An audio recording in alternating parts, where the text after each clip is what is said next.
करते हैं। General linear group की कहानी ये है कि इसमें ना हमारे पास आते जो एलिमेंट्स है ना, ये ग्रुप असल में ये सेट होता है, set of all invertible matrices का सेट होता है ये।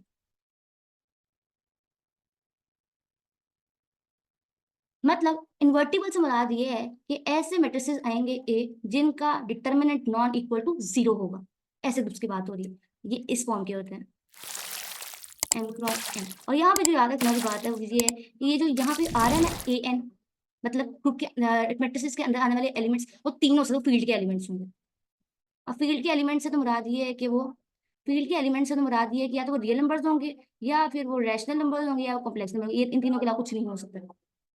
आई बात समझ? कॉम्प्लेक्स लग रही बात, कोई बात नहीं यार, सुन लो, पेपर सर पर आ गए, अब नहीं भी समझ आई तो प्लीज सुन लो। इससे फायदा ये होगा कि कम से कम अगर ऐसा सवाल पेपर में अगर जो ना भी आता हो तो कुछ ना कुछ जो सवाल के बारे में पता ही हो तो बेहतर है। अच्छा मुझे ठीक है, मुझे यहाँ से ना मैं आपको हैशटैग पॉइंट्स लिखवाती जाऊंगी, बहुत ज्यादा इंपॉर्टेंट है। ग्रुप थ्योरी में मुझे लगता है हैशटैग पॉइंट्स बहुत ज्यादा अहम किरदार अदा करेंगे, प्लीज सुनते जाना। वो पहली बात ये है कि मुझे कोई बता सकते हैं यहाँ बैठा बच्चा कि कितने रैशनल रियल नंबर्स एग्जिस्ट करते हैं, कितने रैशनल नंबर्स एग्जिस्ट करते हैं और कितने कॉम्प्लेक्स नंबर एग्जिस्ट करते हैं? क्योंकि एक इन मैट्रिसेस के अंदर जो एलिमेंट्स आने हैं वो रैशनल नंबर्स होंगे, कॉम्प्लेक्स नंबर्स होंगे, रियल नंबर्स होंगे। तो जितने ये सारे नंबर्स खुद होंगे उतने ही मैट्रिसेस एग्जिस्ट करेंगे ना। मतलब ये कि मैं बात कर रही हूँ जनरल लीनियर ग्रुप के ऑर्डर की। मैम इनका ऑर्डर तो मेरे ख्याल में इनफाइनाइट होगा, एग्जैक्टली ऑर्डर इनफाइनाइट होगा। तो याद रखना कि जनरल लीनियर ग्रुप का जो ऑर्डर है ना वो इनफाइनाइट होता है। बात समझ आई? ओके, यहाँ पे आर डालो अगर हम आर की बात करें तो, ठीक है, क्योंकि मैंने फील्ड के यहाँ पे एफ फील्ड के लिए आ रहा था ना, तो मैंने फील्ड में से रियल नंबर की बात की तो वहां भी ये डाल दिया, राइट।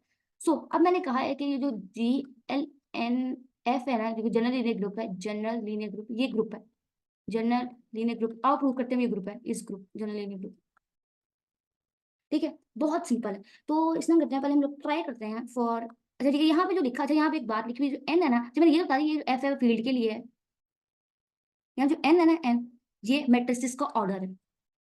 मतलब 2x2 का मैट्रिक्स है, 3 3 3 अच्छा मुझे हमेशा याद रखना, इसके अंदर ना स्क्वायर मैट्रिक्स आएगा जिसमें नंबर ऑफ रोज और नंबर ऑफ कॉलम्स इक्वल होंगी। तो कितने ऑर्डर होगा मैट्रिक्स का, ये एन यहाँ लिखा होगा। तो हम प्रूव करते हैं फॉर GL2F, मतलब 2 ऑर्डर के मैट्रिसेस के लिए, लेट्स से करने में हट जाए।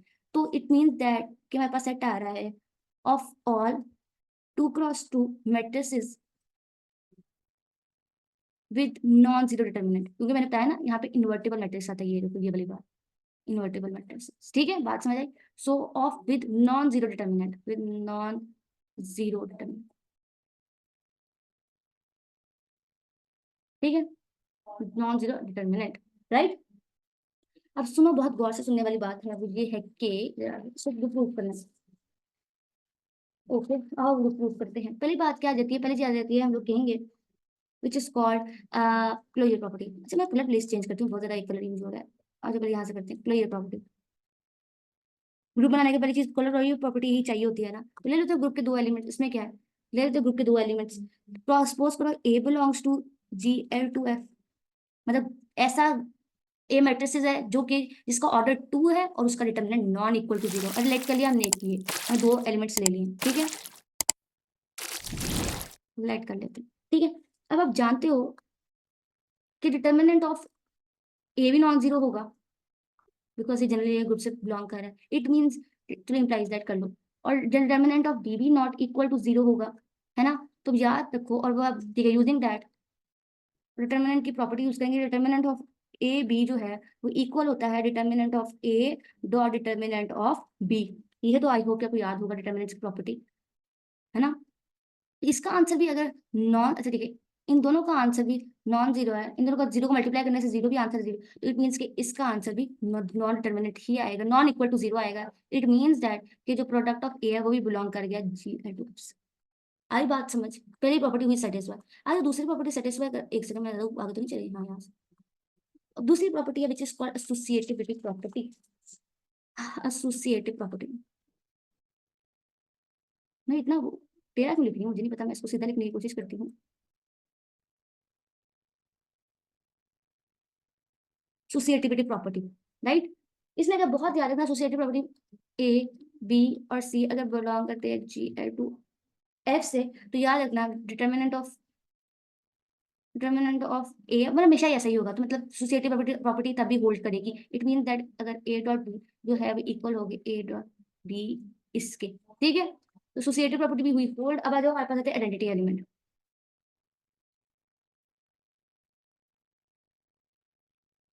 अब आइडेंटिटी एलिमेंट को बहुत गौर से सुनने वाली बात यह है कि जो 2 क्रॉस 2 का हमारे पास आइडेंटिटी एलिमेंट है ना, which is belongs to over GL2 है। क्यों? क्योंकि हम जानते हैं इसका इसका आंसर हमेशा नॉन जीरो आएगा, तो इसका मतलब ये बिलोंग करता है मेरे GF से, क्योंकि इसका आंसर हमेशा इसका determinant non equal to zero आएगा। इट मीन्स कि मेरे पास आइडेंटिटी ऑफ आई जो है वो नॉट इक्वल टू जीरो है, तो इट मीन्स दैट कि आई जो है वो बिलोंग कर गया मेरे GL2F से। बात समझ आई कि नहीं? ठीक है, यहाँ पे बस लिखना है, टेक लिख लेता हूँ, लेट सच दैट, ठीक है, आई बात समझ। तो आइडेंटिटी एलिमेंट भी हुआ बिलोंग कर गया। अब आ जाओ तीसरी बात ये है, हमारे पास रहती है इनवर्स एलिमेंट। इनवर्स एलिमेंट के लिए भी सुनी लो, वो बहुत आसान है कि अगर ए बिलोंग कर रहा है मेरे GL2F से, देन आप जानते हो कि यूजिंग दैट डिटर्मिनेंट की प्रॉपर्टी, अगर डिटर्मिनेंट ऑफ ए इनवर्स की बात करें तो इक्वल होता है डिटर्मिनेंट ऑफ ए का होल इनवर्स। तो अब डिटर्मिनेंट ऑफ ए अगर यहाँ से इससे बिलोंग करता है तो इट मींस कि डिटर्मिनेंट ऑफ ए तो of course not equal to zero होगा, है ना, नॉट इक्वल टू जीरो होगा। तो अब देखो ये नॉट इक्वल टू, इसके अंदर जो क्वांटिटी आ रहा है वो नॉट इक्वल जीरो का इनवर्स आ रहा है, इट मींस कि भी नॉट इक्वल टू जीरो ही होगी। तो प्रूफ हो गया कि डिटर्मिनेंट ऑफ ए इनवर्स भी जो है वो नॉट इक्वल टू जीरो है, तो वो बिलोंग कर गया GL2F से। हो गया प्रूफ, हमने चारों प्रॉपर्टीज को करा दिया सेटिस्फाई। तो दिस इंप्लाइज दैट कि हमारे पास GL2F it is general linear group is a group. ये इंपॉर्टेंट है, मुझे मेरी बड़ी पता नहीं बड़ी गट फीलिंग इस बार ही आएगा। हम्म, सारा मैंने अपना गट फीलिंग्स पे बनाया है वीडियो, सारे गेसेस मेरे, तो उम्मीद है कि आएगा, ठीक है। तो उसके बाद आती है हमारे पास नेक्स्ट चीज है विच is called SLNF, which is called special linear group. Special linear group, याद रखना ये जो स्पेशल लीनियर ग्रुप है ना, ये सबसेट है हमारे पास जनरल लीनियर ग्रुप का। किस तरह है कि याद रखना, इसमें स्पेशल लीनियर ग्रुप में जो है वो कंडीशन ये होती है, मतलब स्पेशल लीनियर ग्रुप क्या होता है, set of all matrices, set of all matrices whose determinant is is equal to whose determinant is equal to one. इनका डिटर्मिनेंट किसके इक्वल आता है भाई? वन के, राइट, जिनके अंदर डिटर्मिनेंट, याद रखना यहाँ पे एक बहुत बड़ा कंडीशन है कि विद रिस्पेक्ट टू आर, मतलब कि जो फील्ड के एलिमेंट्स आर के लिए, मतलब set of all the matrices who determinant is equal to one with real entries. इसमें रियल एंट्री मैंने कहा ना, फील्ड की एंट्रीज है तो यहाँ पे रियल नंबर होना जरूरी है, विद रियल एंट्रीज कर लो, एंट्रीज, तो ठीक है। मेरा स्पेशल लीनियर ग्रुप है, ये वाली बात बहुत ज्यादा इंपॉर्टेंट है। मैं बताया ना, जिसमें मैं हैशटैग लिखूं और उस पर डब्बा शिब्बा बना लूं, तो प्लीज आप भी नोट्स में अच्छी तरह लिख लीजिएगा, तो उनके पेपर्स में वो आ सकती हैं, ठीक है। और ये वाली बात भी मैं जरा प्लीज हैशटैग में लिखा हुआ है वैसे, फिर डब्बा बना देते हैं, इसका ऑर्डर इनफाइनाइट होता है, ठीक है।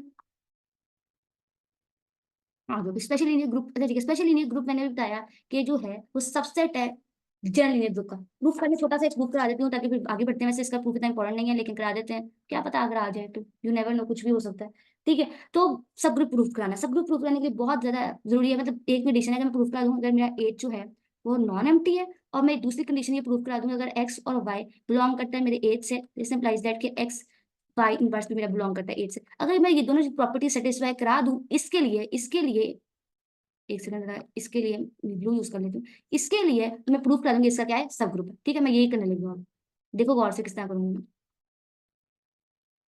आगे करते हैं, बहुत आसान है। पहली बात ये कि मैंने प्रूफ करना है नॉन एम्प्टी है, तो याद रखना आप जानते हो, लेट कर लेते हैं, हमारे पास 2 क्रॉस 2 का आइडेंटिटी एलिमेंट है और विच इज ऑफ काइंड इस किस्म का होता है, तो याद रखना।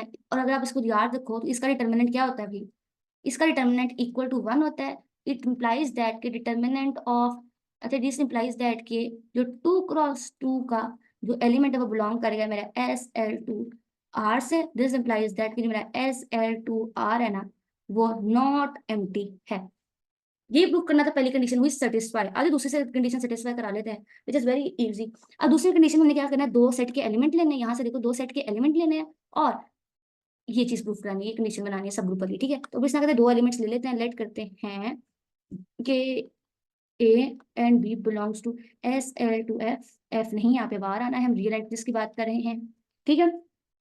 अगर दोनों बिलोंग करें, दिस इंप्लाइज दैट कि डिटर्मिनेंट ऑफ ए भी इक्वल होगा 1 के, this implies that determinant of B भी इक्वल होगा, बी भी इक्वल होगा 1 के, right. So using that determinant की प्रॉपर्टी यूज करेंगे, डिटर्मिनेंट्स की के प्रोडक्ट ऑफ ए बी जो है वो इक्वल होता है प्रोडक्ट ऑफ ए के और प्रोडक्ट ऑफ बी के। तो यहाँ से अगर ये भी not equal to, sorry equal to 1 है, ये भी इक्वल टू 1 है, ये भी इक्वल टू 1 है, तो आंसर 1 आएगा, ठीक है। तो हमें पता ये चला कि डिटर्मिनेंट ऑफ ए और बी का आंसर भी 1 है, दिस इंप्लाइज दैट कि ए बी भी बिलोंग कर गया है किससे, एस एल टू आर से। होगी बात सेटिस्फाई। अब आ जाओ जो दूसरी चीज चाहते हैं ना, वो चाहते ये है, ये प्रूफ करा देंगे अब इनवर्स भी। और अब तीसरी बात ये है कि देखिए सब लोग प्रूफ कराने के लिए ना, एक कंडीशन तो ये होती है, कंडीशन अगर हम ये अगर इन्वर्स ना भी करें तो हम ये प्रूफ कर नहीं सकते ना, ए बिलोंग कर रहा है बी से, ये भी। तो अगर हम प्रूफ कर दें ए और बी भी बिलोंग कर रहा है तो अभी सब ग्रुप बन जाता है, तो हम ये वाली कंडीशन यहाँ पे लगा रहे हैं, तो आप देखो हमने प्रूफ करा दिया इस तरीके से, राइट। ये भी तीसरी कंडीशन सब ग्रुप, एक तो इस तरीके से सब ग्रुप प्रूफ करा सकते हैं, इस तरीके से भी भाई, इस तरीके से भी सब ग्रुप प्रूफ हो जाता है। ये तीसरी कंडीशन एक और तरीके से भी करा सकते हैं। अगर हम प्रूफ कर दें एक और बात भी, अगर एक्स बिलोंग कर रहा है मेरे एज से, दिस इंप्लाइज दैट कि एक्स का इन्वर्स भी बिलोंग करेगा एज से, मतलब कि ग्रुप का हर एलिमेंट का इन्वर्स भी इसमें बिलोंग कर रहा है, तो इस टाइम प्रूफ कराया जा सकता है। इधर आ जाओ, इस तरह करते हैं, तीसरी प्रॉपर्टी को देखते हैं। मैं नंबर 1 नंबर 2 लिखा कहीं पे, चलो ठीक है, यहाँ पे नंबर 1 लिख लो। बहुत बुरा मैं लिख रही हूँ आज, I know that, I am very sorry for that, because मैं जल्दी चाहती हूँ कि खत्म हो, बिकॉज बहुत लंबी वीडियो बन जाती है, दैट इज वाई। ये नंबर 3 प्रॉपर्टी ये है कि हम इस तरह करते हैं, ए ले लेते हैं which is belong to S L two R से। तो अब हमने प्रूफ ये करना है कि इसका इन्वर्स भी बिलोंग करता है, ये सब ग्रुप है, इट मीन्स कि डिटर्मिनेंट ऑफ ए जो है वो इक्वल होता है, अच्छा ठीक है, डिटर्मिनेंट ऑफ ए जो है वो इक्वल टू 1 है, और अब यूजिंग दैट लिख लेते हैं, डिटर्मिनेंट ऑफ ए इनवर्स जो है वो इक्वल होता है इन डिटर्मिनेंट ऑफ ए का होल इनवर्स। तो इसका आंसर 1 है, 1 का इट विल गेट 1। अब ये होल का इनवर्स को 1 को 1 के ओवर लिख लेना भाइयों, ऐसे आ जाना, ठीक है। दिस इंप्लाइज दैट कि ए इनवर्स भी बिलोंग कर गया है एस एल टू आर से, और हमने प्रूव करा दिया है, वी हैव प्रूव दैट, यहाँ से वी हैव प्रूव दैट